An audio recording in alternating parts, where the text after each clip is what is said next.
Last year, Hendersonville unfortunately had to enact water restrictions to combat drought conditions in our area. These restrictions had an adverse effect on many Hendersonville and Henderson County businesses that depend on water usage for their operation. What changes, if any, would you support that would conserve water usage while at the same time reducing the impact on businesses and jobs in the community?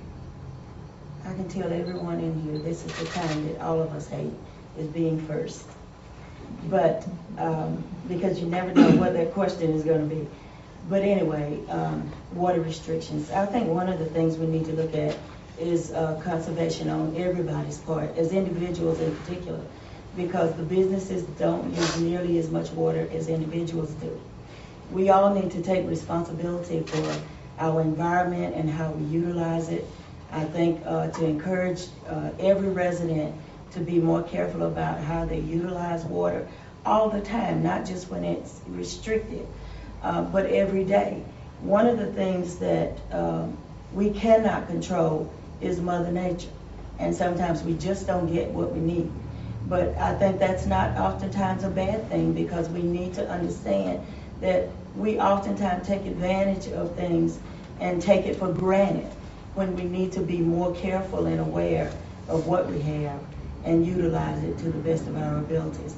So as far as businesses, I think businesses is one of the first. I think their restrictions were less for them than for individuals, and that would be one thing I would look at if a restriction came. We are very fortunate in this area to have a very clean and a lot of water available to us. The Mills River, of course, is high quality water, and the French Broad, through the effort of some of the people in this room perhaps, but certainly people that we all know, over the last 25 years has been cleaned up to a high quality of water again. That is one thing that I think that the city mishandled last year. We had a very critical situation. Our water supply was way down, but we had water available. We should have had some restrictions, certainly limiting watering of lawns and other personal residential uses.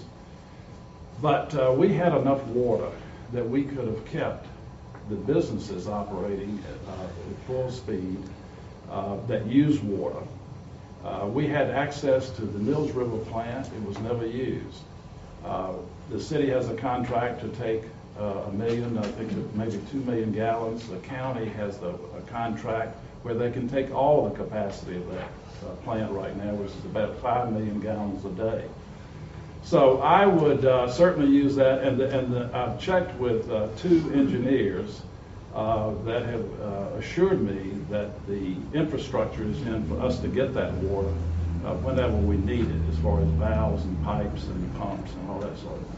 The other thing I would do is I would move as fast as possible in getting a temporary line to the French Broad in case another emergency happens. Because even at the low point of the drought last year, there was 1,200,000 gallons a day going past the point where we would have had a temporary intake. So there was water available. We should have kept our businesses operating, and we should have consulted with the businesses in the counties before we took that action, which they did not. We do have in our mountainous area resources for our water.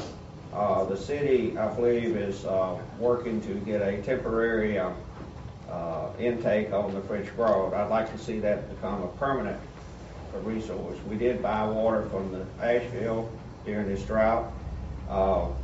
We need to manage this, I think, a little better. It came on us pretty hard and quick. I think the city didn't have many options to deal with.